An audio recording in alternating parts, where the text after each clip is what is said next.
Very much. It's a very important day and an important announcement with great friends of mine. I think I can say this group is every one of them. I rate a 10. I can't always say that, even if they're Republicans, and these are Republicans, great Republicans. I want to thank you all for being here for this important announcement, 7 years in the making. As you know, this has been going on for a long period of time, and I am thrilled to report that the U.S. Space Command headquarters will move to the beautiful locale of a place called Huntsville, Alabama, forever to be known from this point forward as Rocket City. Okay, so Huntsville, Alabama, we love Alabama. I only won it by about 47 points. I don't think that influenced my decision, though, right? That didn't, right? But we had a lot of competition for this, and Alabama's getting it, Huntsville in particular. So congratulations, everybody. Katie, congratulations. This will result in more than 30,000 Alabama jobs, and probably much more than that, and hundreds of millions of dollars of investment, and that's billions, because it can't be millions, it's billions and billions of dollars. Most importantly, this decision will help America defend and dominate the high frontier, as they call it. I want to thank Secretary Pete Hegseth. He's doing a fantastic job. And Secretary of the Air Force, Troy Mink. Troy, thank you very much. Great job you're doing, Troy. This is such a big deal. This is one that everybody wanted to know. What are you doing? I also want to thank Senators Katie Britt, and I want to give my condolences. Your grandmother, her grandmother just passed away. She was 100, right? 100, and she loves you, Mr. President. Well, and she was very proud of you. Thank you very much. Very, very proud of you. So thank you, Katie. Wonderful woman. She must have been. To produce you indirectly, I can tell you she had to be. Tommy Tuberville, who's a great coach.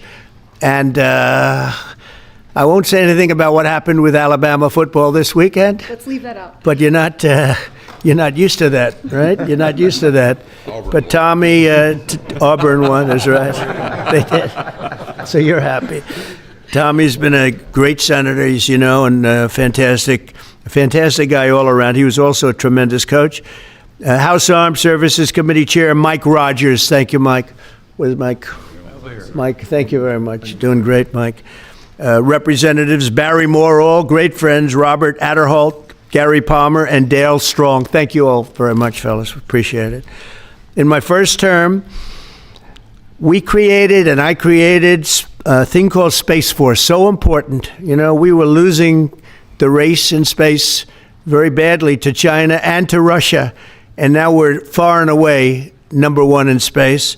And reestablished Space Com with a mission to protect American space assets and detect any threat to our homeland.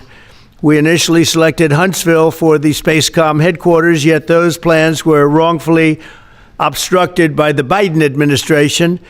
And as you know, they moved them to a different locale.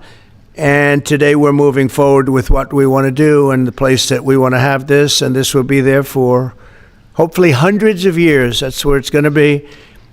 I will say I want to thank Colorado. The problem I have with Colorado, one of the big problems, they do mail-in voting. They went to all mail-in voting. So they have automatically crooked elections. And we can't have that. When a state is for mail-in voting, that means they want dishonest elections, because that's what that means. So that played a big factor also. In Huntsville, Spacecom will play a key role in building the Golden Dome, as you know. That's going to be a big thing. Everybody wants to be a participant in it. Missile Defense Shield, we're going to be having a Golden Dome that the likes of which nobody's ever seen before. The finest, the best. And by the way, Canada called. They want to be a part of it, and that'll be great. But Canada wants very much to be included in that, and we're going to work something out with them, I hope. It will also ensure that our technological capabilities, of which we're way ahead of anybody else, there's nobody close, remain unmatched long into the future. So I'd like to ask Secretary Hegseth to say a few words. He was very much a part of it. And really, everybody behind me was. Every one of these people would call me and lobby me. I said, Katie, I don't want to talk to you anymore. I know what you want. She said, that's right, sir. That's what I want. And they got their way. So I just want to congratulate. These are really special people. They're politicians in many ways, but they're great patriots, I think even more so than politicians. So they fought very hard to get it, and it's an honor to give it to Huntsville. Pete, say a few words, please. Thank you, Mr. President. As usual, right place, right time, for the right reason. In your first administration, you established the Space Force at a time when we knew we had to be looking to that domain of space. You also reestablished SpaceCom to ensure that priority was put in place, and you, through the Air Force, independently identified that Huntsville, Alabama was the right place to put it. For other reasons, in the next administration under Biden, they decided to move it somewhere else. Well, during that time, the DoD Inspector General, the Government Affairs Office, they did their own assessments, and where did they say SpaceCom should go? Huntsville, Alabama. So what you're doing today, Mr. President, is restoring it to precisely where it should be based on what the Space Force, the Air Force, your leadership believes will give us strategic advantage in the future. That is Huntsville, Alabama. We are way ahead in space, but this will ensure we stay leaps and bounds ahead because that's the most important domain. Whoever controls the skies will control the future of warfare. And Mr. President, today you're ensuring that happens. Thank you. Thank you very much. Katie, would you like to say something? Mr. President, we are grateful for your leadership on this and restoring Space Command to its rightful home in Huntsville, Alabama. This delegation has worked together, both chambers, both parties, to make sure that Huntsville was the place that Space Command called home. As was mentioned, obviously the Biden administration chose to make this political. What we want to do is put the safety and security of Americans first. We want to make sure that our warfighter is put first, and we want to make sure that America continues to lead. And today, Mr. President, you've allowed that to happen. Thank you. Thank you very much. Tommy, please. Yeah, thank you. Thank you, Mr. President. This is a great day for our country, not just for our state of Alabama. We need help in our military. We need to catch up. And as Secretary Hegseth said, we're not behind in space, but we know where we're at, and we need to expound on that. Now, this move will save the taxpayers $480 million. It's not going to cost more. It's going to cut $480 million. We have the plans intact. It'll be behind a secure wall in Huntsville, Alabama, at Redstone Arsenal. We have 40,000 people there. We have the FBI there. We have missile defense there. We have NASA, Blue Origin, and SpaceX. It is the perfect place for Space Command. I would tell you today, and I've spoke with the President for the last 3 or 4 years about this. If I thought it needed to go somewhere else because I understand the security of our country, I'd be for that. But the best place for Space Command is Huntsville, Alabama, because what we have and what it means to this country is going to be so important. So thank you, Mr. President, for this, and we look forward to building a huge Space Command and having the Donald J. Trump Space Command Center in Huntsville, Alabama.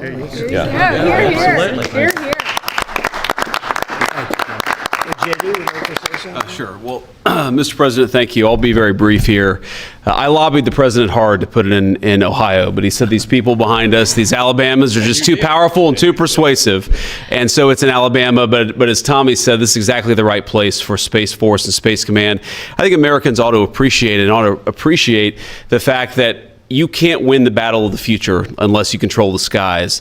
The cyber security, the communications, the entire infrastructure of the battle in the 21st century will be in space. So it was a visionary move in the first administration for the president to set up Space Force, and I think an equally visionary move to make sure that Space Force is right where it should be in Huntsville, Alabama. Thank you, sir. Thank you very much. Gentlemen, anybody want to say anything? Would you like to say? Mr. President, another promise made, another promise kept. You think about it, Redstone Arsenal is critical to national security. The president said when you were the 45th president, let's do what's right for national security. And today, that's exactly what we're doing. It's not because of this or that. It's because it's right for national security. You think of the 21 categories that were evaluated to determine what was best for national security. All indicators pointed back to Huntsville, Alabama, and Redstone Arsenal. We have the right people at the right place at the right time. Mr. President, on behalf of the people of the 5th Congressional District and all of Alabama, thank you for keeping your word. Thank you. Absolutely. Thank you very much. Anybody? Let me just say, Mr. President, I want to say thank you and thank you for doing this because it was the right thing to do. When they looked at all the numbers, Huntsville was the place to go, and like you say, it was unfortunately pulled out, but you made it right. So I want to just say thank you again for a grateful nation, and to the state of Alabama, we're very grateful. Thank you, and God bless. Thank you very much. Thank you. Thank you very much. Please, go ahead. Thank you, Mr. President. Throughout history, militaries has always understood that whoever could hold the high ground held the advantage. Space is the ultimate high ground. And what we're doing with moving the Space Command to Huntsville is absolutely critical to our maintaining dominance in that sphere. And it goes hand in hand with what we're trying to do with the Golden Dome and missile defense to defend against anyone else who tries to enter that sphere. So thank you, Mr. President. Thank you very much. Please, go ahead. Thank you, Mr. President. And obviously, national defense is a huge issue. And when you look at the scores, Alabama was #1. And for political reasons, it was moved out of our state. But, Mr. President, thank you for making priorities of defense and the warfighter and the safety of this nation. And in the big, beautiful bill, that Golden Dome will be built in Huntsville, Alabama, and we're grateful for that. Thank you. Listen, as chairman of the Armed Services Committee, I care very much about what's most important for our national security. And the president held a nationwide competition to determine where we should have this command. If y'all remember, at the end of that competition, where Alabama came in first, there was a lot of complaints from the other states who did not place well. He said, we'll do it over with new criteria to accommodate your concerns. Alabama came in first in that second competition. His Secretary of the Air Force reviewed the results, said it was fair, and the president named Huntsville. It was the Biden administration that decided to make it political, even though his own Secretary of the Air Force said it was a fair competition and it should be in Huntsville.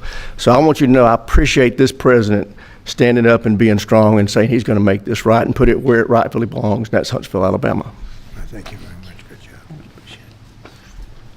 So thank you all very much. You are going to leave me alone now. You're not going to call me anymore and talk about this subject, right? You promise? They'll start something else. But I just want to congratulate you. It's a very big deal. When you come out and when you leave the room, you'll see that we just, over the last few minutes, literally shot out a boat, a drug-carrying boat, a lot of drugs in that boat. And you'll be seeing that and you'll be reading about that. It just happened moments ago, and our great general, head of the Joint Chiefs of Staff, who's been so incredible, including what took place in Iran, knocking out potential nuclear power for a long time to come. I think within a month they would have had it if we didn't do what we did. But he gave us a little bit of a briefing, and you'll see. And there's more where that came from. We have a lot of drugs pouring into our country, coming in for a long time. And we just, these came out of Venezuela and coming out very heavily from Venezuela. A lot of things are coming out of Venezuela. So we took it out, and you'll get to see that after this meeting is over. Do you have any questions, please? Mr. President. Yeah, please. Thank you, Mr. President. Senator Tuberville talked about the cost savings associated with this announcement. Can you talk about the strategic benefits by having Space Force Command headquartered in Huntsville? Well, it just works because we have so much else there. And having a central, you could call it a central command, but it really is a command station.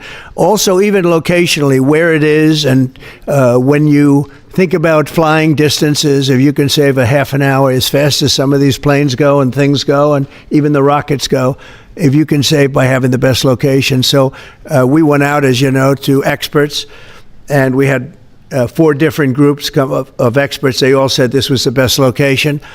I also loved it from the standpoint, I know the people of Alabama, they are great people, work hard, and there's no games, and they're very proud of it. And I would say they fought harder for it than anybody else also. A lot of states, 5 states really wanted it, but they wanted it more. And I kid you not when I say that these people, they spoke to me a lot. That's all they wanted to talk about. They didn't want to talk about the weather. They only wanted to talk about moving to this location, moving to Alabama, Huntsville in particular. So we're honored to do it. They really wanted it badly, and they got it. Peter? President Trump, something completely different, but about a big viral social media trend over the weekend. How did you find out over the weekend that you were dead? You see that? No. People didn't see it for a couple days. 1.3 million user engagements as of Saturday morning about your demise. Really? I didn't see that. You know, I have heard, it's sort of crazy, but last week I did numerous news conferences, all successful. They went very well, like this is going very well. And then I didn't do any for 2 days, and they said, there must be something wrong with him. Biden wouldn't do them for months. You wouldn't see him. And nobody ever said there was ever anything wrong with him, and we know he wasn't in the greatest of shape. No, I heard that. I get reports.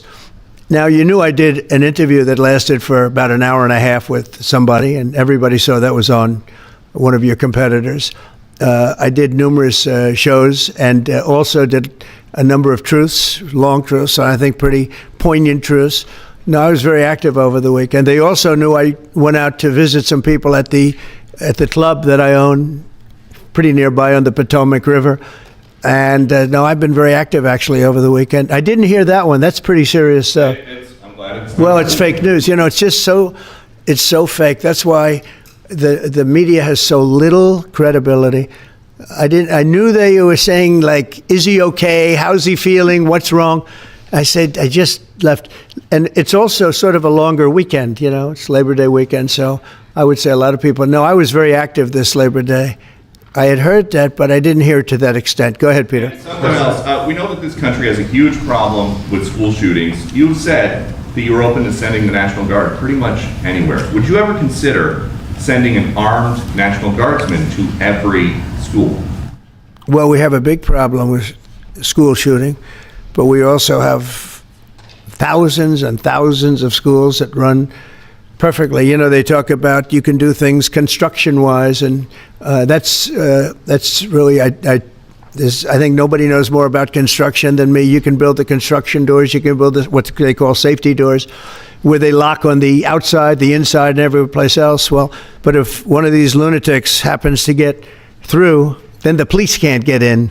Then they're looking for keys all over the place, and it takes a lot of disadvantages to doing, spending billions and billions of dollars and actually making it safer in some way for some of these lunatics that we're dealing with. But I don't think so. I've thrown out the concept. We have great teachers that love our children. The parents love the children. Teachers love the children too. And if you took a small percentage of those teachers that were in the military, that were distinguished in the military, that were in the National Guard, et cetera, and you let them carry. That's something that a lot of people like. I sort of liked it. It'd have to be studied, but they're trained. They know about weapons.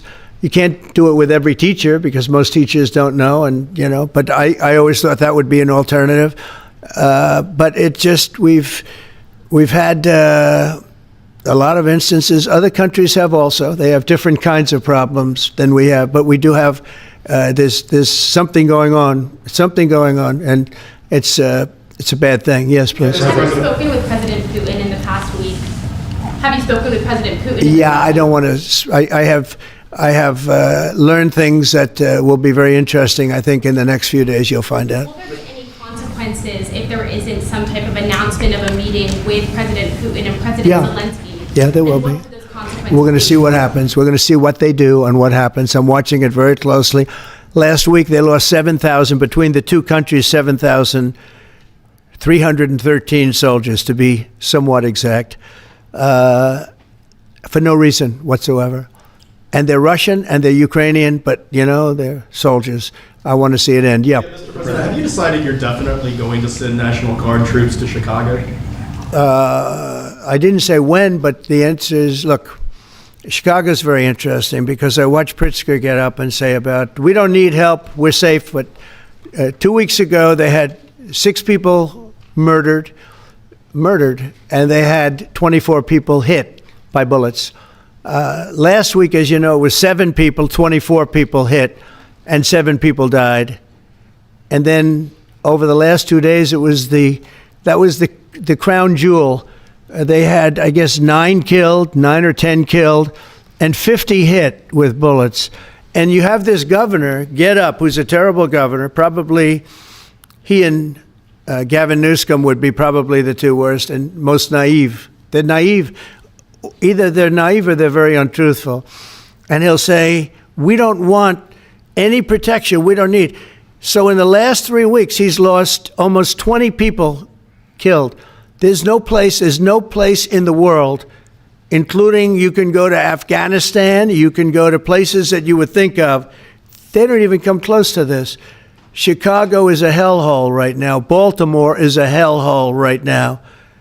Parts of Los Angeles are terrible. If we didn't put out the fires, and I mean the other fires, the bullet fires, they didn't do a good job with, they should have had the water coming down, like I said. You know, we had to release the water. We had to go in and release the water to LA. It's so badly run. But if I didn't send the National Guard into Los Angeles, I would be making an announcement today. I'd be talking about Huntsville, and I'd simultaneously be saying, by the way, the Olympics is not coming to Los Angeles. If we didn't do that, and even the sheriff, the top law enforcement person in Los Angeles said, we could not have handled it without them. So that's what he said. Did you make your mind up on Chicago, though? Well, we're going in. I didn't say when. We're going in. When you lose, look, I have an obligation. This isn't a political thing. I have an obligation. When we lose, when 20 people are killed over the last 2.5 weeks, and 75 are shot with bullets. So let me tell you a little story about a place called D.C., District of Columbia, right here where we are. It's now a safe zone. We have no crime. It's in such great shape. You can go and actually walk with your children, your wife, your husband. You can walk right down the middle of the street. You're not going to be shot, Peter. You're safe. Everyone likes you anyway. They probably wouldn't do it. But it's so dangerous. And there are people in this audience you've suffered greatly. There are people in this audience that have been mugged and hurt badly, and they don't want to talk about it. Maybe you were very brave in talking about it. You made quite an impression on a lot of people. I appreciate it. But there were other people in this room that have been hurt very badly just walking down the street in D.C. Washington, D.C. is a safe zone right now. It's a safe city. The restaurants are open. They're booming. You can't get a restaurant. New restaurants are announcing that they're going to be open. This took place in 12 days. Now it's 15 days, but 3 days ago it became what's known as a safe zone. It's a safe city. And this city was really bad. Really, really bad. We took 1,600 people out, hardcore criminals that will not be coming back anytime soon. And we're very proud of it. You know, to have our nation's capital lose every week. You know, it was like years, many years, where every single week somebody was killed for many, many, many consecutive weeks. This went on for years. And then we had, last week it was announced that nobody was killed last week. And I made that announcement in front of a very distinguished leader of a country. And I'm saying proudly, ladies and gentlemen, nobody was killed in Washington, D.C. this week. He looked at me like, what's that all about? I say, yeah, we have a little bit of a crime problem, and we don't have a crime problem in Washington anymore. And the mayor has been very helpful, and the police commission has been very helpful, and it's been a great team. And I would love to have Governor Pritzker call me. I'd gain respect for him and say, we do have a problem, and we'd love you to send in the troops, because you know what? The people, they have to be protected. I saw today on one of your networks, not a friendly network,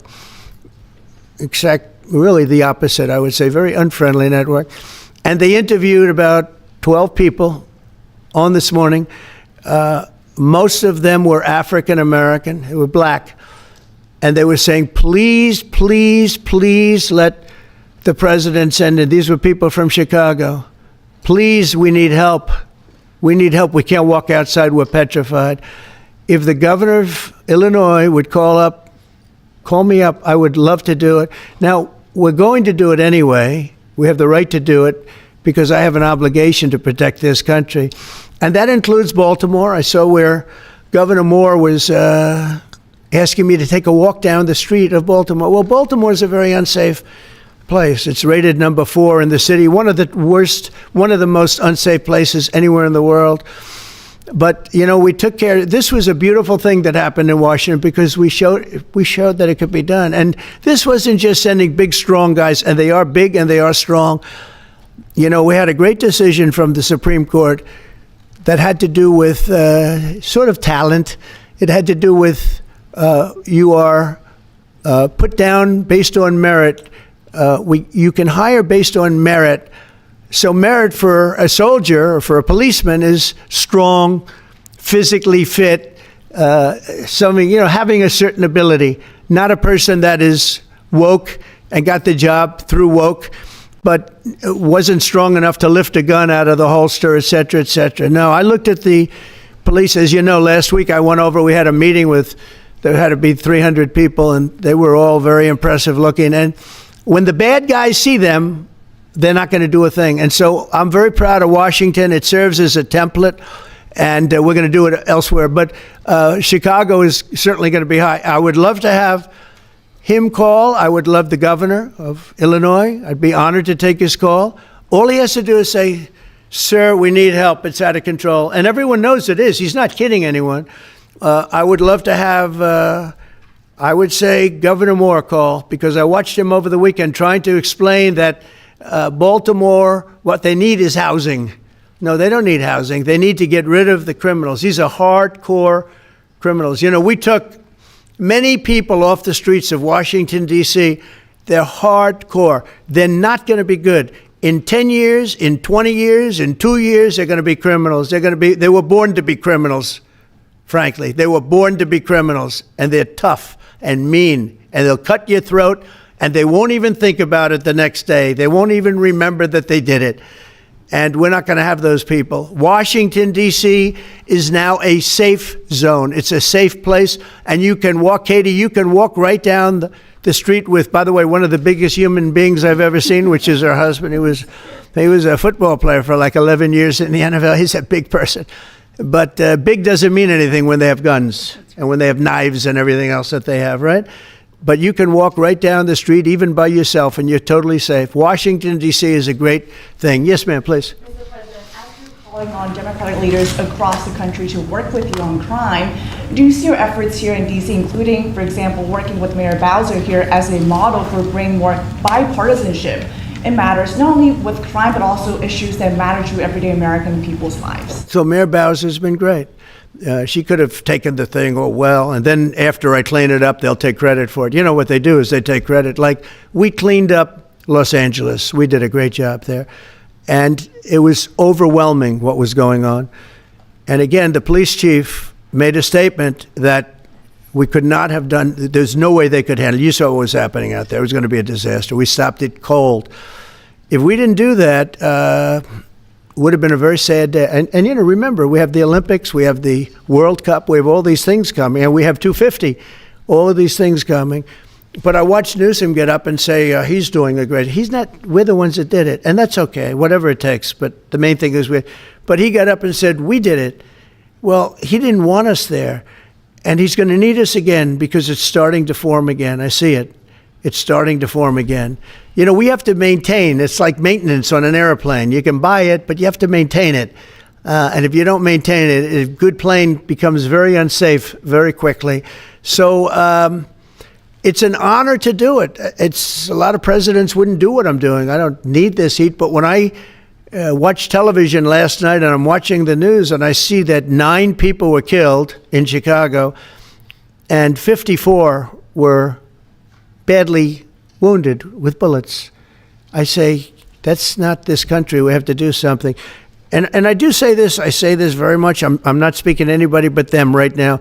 I would love to receive calls from governors and mayors saying they need help. We'll help them. We have a lot of people. We have a great force. We have a great military force. You know, Pete will tell you that when I was running for office, and this was a big headline, I think, you know, probably got me a couple of votes, but you couldn't sign people in the military. Nobody wanted to join the military, the Army, Air Force, the Navy, Marines, Space Force, Coast Guard. We never forget Coast Guard because they've done such a great job. Never.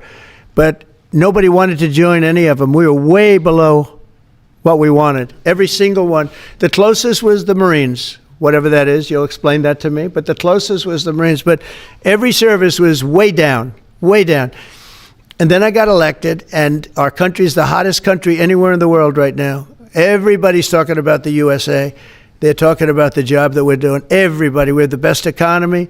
We have a very, very important decision being made by the Supreme Court because our country is the richest, the strongest, the most powerful. But if for some reason some liberal court, I'm talking about the court that just ruled, where even an Obama judge voted in favor of us, which I gave him a compliment yesterday, as you know. I said that took great courage. But it's a liberal court, and it's going up to the Supreme Court, who I think have been incredible people. I think they've made very wise decisions. But the tariff question, because without the tariffs, this country is in serious, serious trouble. We've taken in almost $17 trillion of investment is coming in. Most of it is coming because of tariffs. And if for some reason somebody wanted to be politically correct, I actually think it's unpolitically correct. I think politically correct is to approve it, because there's nothing so popular as what's happened to our country. Our country is doing so well. But we had a liberal court gave us a very shocking ruling, and that ruling is basically saying that the trillions of dollars that are pouring into our country, putting us in a position like no country is anywhere in the world, that they'd like to see us that taken away. By the way, a lot of the people behind that lawsuit, that particular, are from foreign countries. I might add.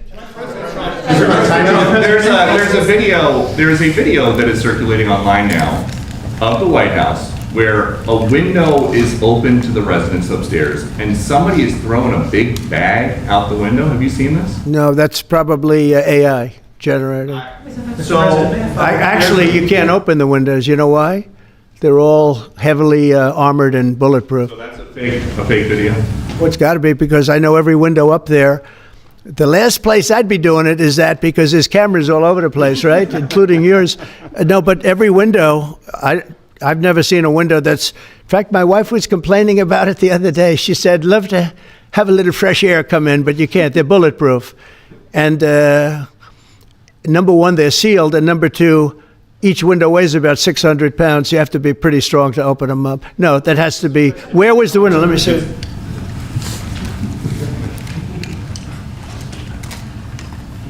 Maybe from the renovations. Which is the window? It looks like this is on the 15th Street side, I think. Yeah. So right here. Yeah, those windows are sealed. Those windows they're all sealed. You can't open them. What you were saying regarding the federal. It's the kind of thing they do. And one of the problems we have with AI, it's both good and bad. If something happens really bad, just blame AI. But also they create things, you know, it works both ways. If something happens that's really bad, maybe I'll have to just blame AI. But there's truth to it, because I see so many phony things. I saw something as I was growing up, from the time I was a baby till now. I said, who did that? It was AI generated. So it's a little bit scary, to be honest with you. But those windows are all very heavily sealed. Thank you, Mr. President. I want to follow up with what you were saying regarding that federal appellate court that ruled against you and your administration as it relates to your ability. Well, they ruled against our country, the court, and they ruled against us before. It's a very liberal court. You called it highly partisan in your Well, it certainly is. It certainly is. And in fact, it was along ideological lines, 7-4. Well, except that we actually got one of the Obama judges that was appointed by President Obama voted in favor of the tariffs, because he felt it was imperative for our country to thrive and survive even. And I gave him credit. I said, you know what? That took a lot of courage for him to do it, because you don't see that often. So my question is, I suspect you're going to appeal that all the way to the Supreme Court. Well, we already have, yeah. In fact, we're doing something else. We're going to be going to the Supreme Court, we think, tomorrow, because we need an early decision. I mean, look, the financial fabric of our country, we're a rich, incredible country right now. And we're able to, you know, other countries use tariffs on us for years, and we never did. I did a lot during my first term, but then we had COVID and we had to focus on other things. You couldn't be tariffing Italy, Spain, France, as they were dying by the thousands and millions. But we did with China, and China paid us billions and billions of dollars, and I started the process, but then I had to end it a little bit because of COVID. We focused on that. But no, it's a very important decision, and frankly, if they make the wrong decision, it would be a devastation for our country. We've taken in trillions of dollars. And by the way, all these countries signed agreements. As an example, they're all happy. Everybody's happy. But some whack job put in a lawsuit. It went before a very liberal court, and the liberal court ruled, it was 11, they ruled 7-4, with one of the most liberal of them all voting in our favor because they're patriots. I think I give tremendous credit to that judge. And now it's going to the Supreme Court. Now we're going to be asking for early admittance. We're going tomorrow, and we're going to ask for an expedited ruling because, when you look at the stock market's down today, the stock market's down because of that. Because the stock market needs the tariffs. They want the tariffs. If you look at AI, all of those, all of that money that's going to be invested, trillions and trillions of dollars, the biggest thing, bigger than the internet, I suspect. It's the internet plus 3 or 4 other things combined. We are leading very substantially with AI. We're leading because of tariffs. We're leading because of talent, and this is where they'd like to be. But without the tariffs, we wouldn't have a chance because we wouldn't be able to protect those investments of the companies coming in. So if you took away tariffs, we could end up being a third world country. That's how big the ruling. So we're asking for an expedited ruling. As a backstop to that, President, you have a Republican-controlled Congress. You control the House. You control the Senate. Yeah, but we don't have 60 votes. We don't have 60 votes. I'd love to do that. Oh, if we had 60 senators, if we got the 60 votes, we would get them. But we need 60 votes, and we need a certain number in the House. I think we'd get, I don't know, we have about 5 of them here. Would everybody agree with me on tariffs? Without tariffs, we're a different country. We have taken in so much money. And here's the thing. We signed a deal with Japan. They're paying us hundreds of billions of dollars. We signed a deal with South Korea. We signed a deal with the European Union. We signed a deal with Europe. And those countries are paying us $950 billion. And they're happy about it. They're okay. As one of them said, it's amazing that we got away with it so long. One of my friends, a leader of one of the countries, and they're fine with it. They all signed. If that ruling ever went against us, I guess we'd have to give back hundreds of billions. We would have to give trillions and trillions of dollars back to countries that have been ripping us off for the last 35 years. And I can't imagine it happening. On a legal basis, they have no legal basis whatsoever. But on a common sense basis, it would destroy America. Okay. We talked about controlling the sky. On Sunday, the satellite signal of Ursula von der Leyen's plane was alleged. With Ursula? Well, she had an interesting event. She's a tremendous woman. And so what are you asking me about her? NATO is concerned about it. I do too, about this. Sure, NATO is concerned about it. Well, nobody knows where it came from, but they did take away her ability to use a phone. Sometimes that's a good thing. Sometimes that could happen to me. I'd be very happy. Mr. President, reducing the tariffs on India from 50%. What does that mean? Are you considering taking away some of the tariffs that you've imposed on India? No, we get along with India very well. But India has, you have to understand, for many years it was a one-sided relationship. Only now since I came along, and because of the power that we have with tariffs, India was charging us tremendous tariffs, about the highest in the world. They were about the highest in the world, number one. And we therefore weren't doing much business with India, but they were doing business with us because we weren't charging them. Foolishly, we weren't charging them. So they would send in massive, everything they made, they'd send it in, pour it into our country. Therefore, it wouldn't be made here, which is a negative. But we would not send in anything because they were charging us 100% tariffs. And, I'll give you an example. Harley Davidson. Harley Davidson couldn't sell into India. There was a 200% tariff on a motorcycle. So what happens? Harley Davidson went to India and built a motorcycle plant.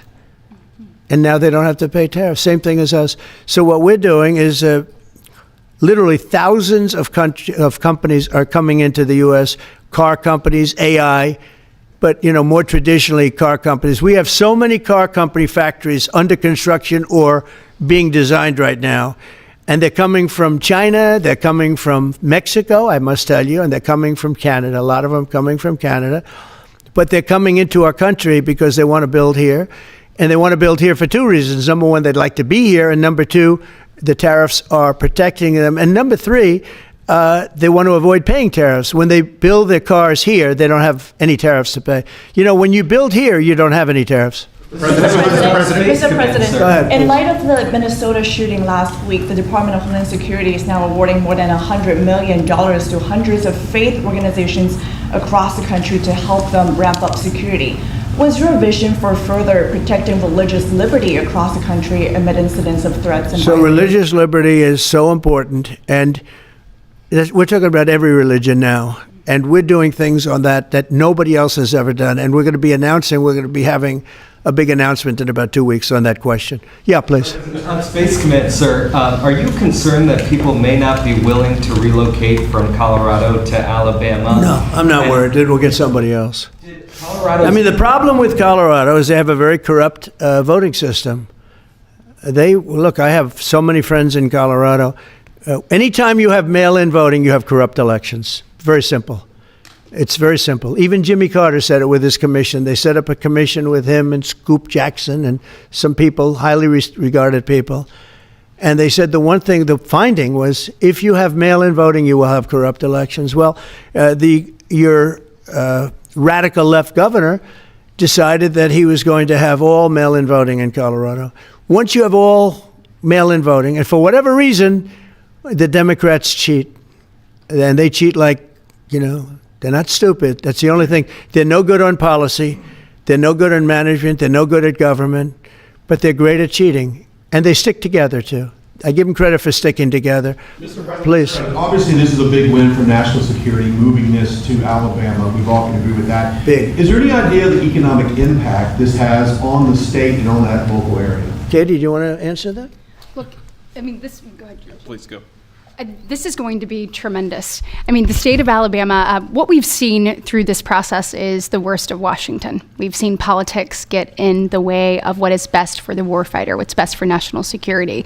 And the state of Alabama is about to show the country the best among us. So we know the economic impact is going to be tremendous. There at Redstone Arsenal, we're proud to house everything from the FBI to headquarters there for material command to a number of things. We obviously have NASA with Marshall Space Flight Center, and so this naturally fits within. When you look at the decision matrix that they placed in front of us, that's why we ranked so high, is because we have the resources necessary and the ability to build out quickly to meet the needs in front of us. As far as economic impact, it would be tremendous. Does anybody have an exact number? 1,600 jobs. 3,000 spinoff. With 3,000 spinoff. Look at this. This is teamwork right here. So we are really proud, and the people of Alabama are ready to get to work. And I've got a housing question, if you could, just for a second, Mr. Yeah, President. please. Owning a home and going about the American dream seems like it's out of touch for a lot of Americans. Just recently, you pushed out a statement about addressing an emergency housing situation. That's right. We're thinking about doing that. Yeah, can you just... Well, we need a little help from the Fed. We have a man named Jerome Too Late Powell. You probably heard of him. He's too late. He's way too late. And the economy is so strong that it's pushing through that. Normally, it would have been much tougher, but we're doing so well that we're pushing through it. But it makes it very hard for people to get mortgages because too late is too late. Very simple. He's too late. And probably political, whatever. He wasn't too late before the election. Before the election, he was cutting rates, right? Because he was hoping that, I guess, Biden would get in or that Kamala would. He was a big Biden guy. Explain that one. And then he was a Kamala person. But he was hoping, I guess, she'd win, I guess. I don't know. It didn't work out too well. But, yeah, we need a very serious cut. You know, I think that if you look back many decades ago, the United States was always the lowest, even if they were doing badly. The United States was, because without the United States, everything in the world would die. It's true. It's so powerful. It's so big. And I made it really big in the first 4 years. Then it started to degenerate with what this Biden administration did. But we built it up to a level that I never thought we could be at this quickly. We're the hottest, we're the best financially. The money coming in is so big because of tariffs and other things, but because of tariffs. Tariff gets us even those other things. Plus it gets us great negotiating. I settled 7 wars, and numerous of those wars were because of trade. And numerous of the trade deals that I made were because of tariffs. It gives you a great negotiating ability. If that ability were taken away from us by a liberal court acting on essentially foreign nations, asking to get help from the United States government, when they've been doing this to us for 40 years, that's why we have $38 trillion in debt.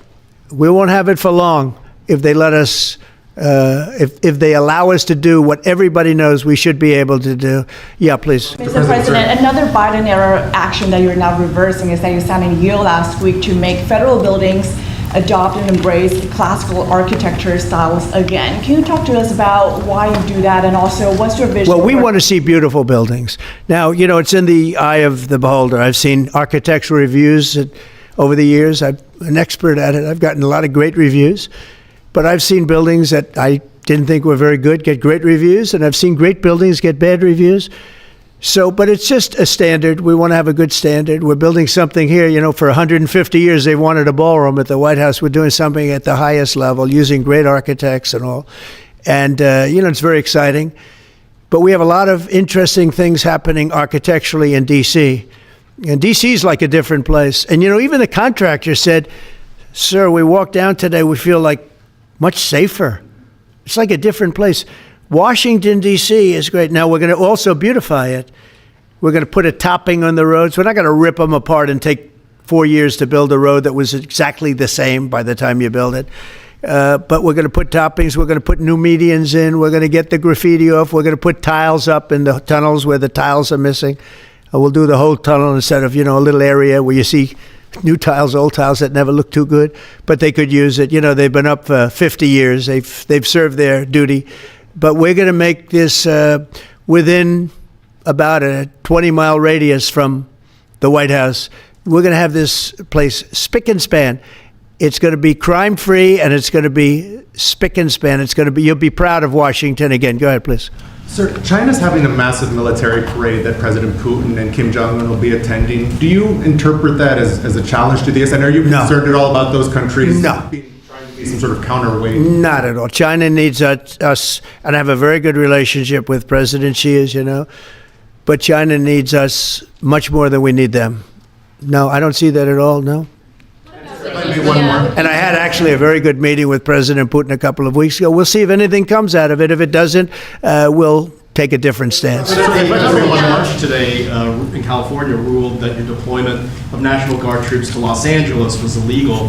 Do you have any response? Well, it was a radical left judge.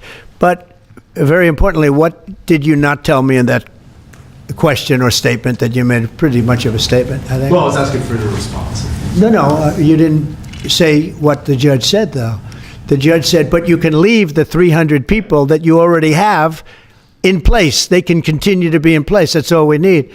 But why didn't you put that as part of your statement? Because the same judge ruled exactly as you said, except the judge said that you could leave the 300 people that you already have in place. They can stay, they can remain, they can do what they have to do. Thank you very much, everybody. We appreciate it. Thank you. Thank you. Thank you.